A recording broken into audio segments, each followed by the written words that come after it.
Assalamualaikum warahmatullahi wabarakatuh. Halo Sobat Wirabuana Gemilang, kembali lagi di Blended Learning SMK Wirabuana bersama saya Ibu Wulandari Oktaviani Dewi, SPD. Saya mengampu mata pelajaran Produktif Manajemen Perkantoran pada kelas 12. Selanjutnya materi kita hari ini yaitu pengolahan rapat atau pertemuan. Pada pertemuan sebelumnya kita sudah membahas tentang komunikasi. Pada hari ini kita akan membahas tentang pengertian pengelolaan rapat. Pengelolaan rapat adalah proses perencanaan, pelaksanaan, dan tindak lanjut rapat untuk mencapai tujuan secara efektif dan melibatkan persiapan seperti menentukan tujuan, membuat agenda, dan menyiapkan tempat serta peserta. Pelaksanaan yang fokus pada diskusi yang terarah dan diakhiri dengan kesimpulan serta pembagian tugas tindak lanjut. Tujuan pengelolaan rapat yaitu meningkatkan efektivitas dan efisiensi rapat. Tujuan utama pengelolaan rapat adalah agar rapat berjalan terarah, tepat waktu, dan tidak bertele-tele. Dengan perencanaan yang baik, setiap peserta memahami topik yang dibahas sehingga keputusan dapat diambil lebih cepat dan hasilnya jelas. Mendorong partisipasi aktif peserta. Pengelolaan yang baik memastikan setiap peserta memiliki kesempatan untuk menyampaikan pendapat, ide, dan saran. Hal ini menciptakan suasana rapat yang terbuka dan demokrasi, sehingga keputusan yang diambil lebih diterima oleh semua pihak. Selanjutnya, tujuan pengelolaan rapat yaitu menghasilkan keputusan yang tepat dan dapat dilaksanakan. Melalui pengelolaan rapat yang sistematis, hasil pembahasan dirangkum dengan jelas dalam notulen dan dilanjutkan dengan tindak lanjut yang konkret. Dengan begitu, rapat tidak hanya menghasilkan wacana, tetapi juga keputusan nyata yang bisa diterapkan di kegiatan selanjutnya. Jenis-jenis rapat rutin yang diadakan secara berkala, misalnya setiap minggu atau setiap bulan. Tujuannya untuk membahas perkembangan pekerjaan dan mengevaluasi hasil yang sudah dicapai. Ada rapat insidental atau rapat yang diadakan secara mendadak, yaitu rapat yang tidak terjadwal. Biasanya karena ada hal penting atau mendesak yang perlu segera dibahas. Yang ketiga, ada rapat koordinasi.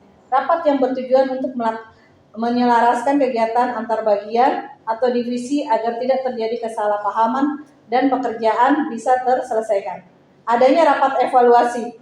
Rapat yang dilakukan setelah kegiatan selesai untuk menilai hasil kerja, kekurangan, dan hal yang perlu diperbaiki.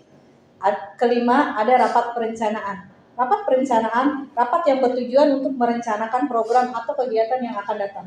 Biasanya membahas jadwal, anggaran, pembagian tugas, dan target yang ingin dicapai. Tahap pengelolaan rapat. Yang pertama yaitu ada tahap persiapan rapat. Tahap ini dilakukan sebelum rapat dimulai untuk memastikan semua berjalan lancar.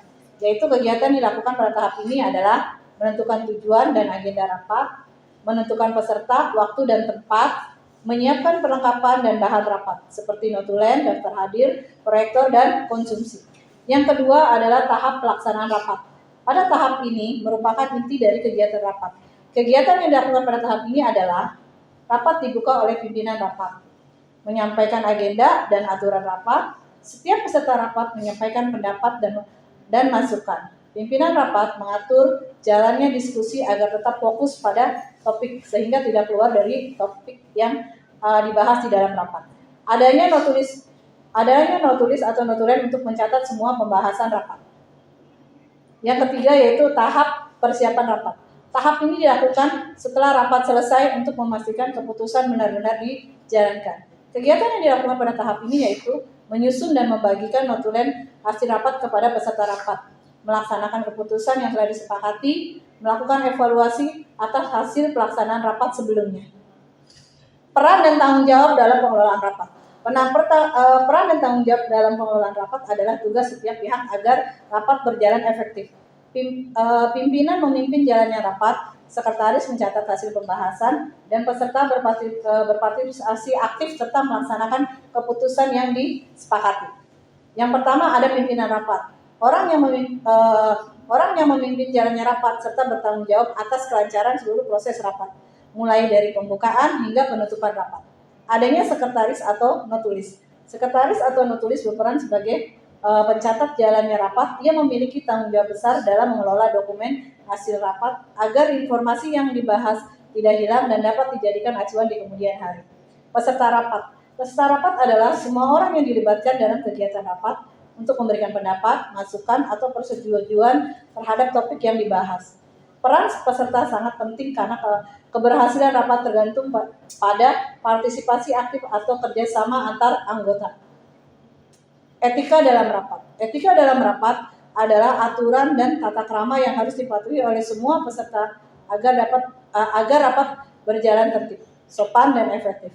Etika ini mencerminkan sikap profesional serta saling menghargai antar peserta rapat. Etika dalam rapat yaitu datang tepat waktu dan berpakaian sopan sesuai dengan dress code yang disepakati. Terus mengikuti rapat dengan tertib dan fokus pada pembahasan pada rapat. Tidak memotong pembicaraan orang lain, menyampaikan pendapat dengan bahasa yang santun, tidak berbicara di luar topik selama rapat, menghormati keputusan yang telah disepakati bersama di dalam forum rapat. Pengelolaan rapat atau pertemuan yang baik sangat penting untuk memastikan kegiatan berjalan efektif, efisien, dan menghasilkan keputusan yang bermanfaat bagi semua pihak. Dengan perencanaan yang matang, pelaksanaan yang tertib, serta tindak lanjut yang konsisten, tujuan rapat dapat tercapai dengan optimal. Selain itu, sikap disiplin, kerjasama, dan etika yang baik serta peserta menjadi kunci keberhasilan dalam setiap rapat. Sekian pertemuan pada saat ini. Kita akan bertemu lagi di pertemuan selanjutnya. Terima kasih.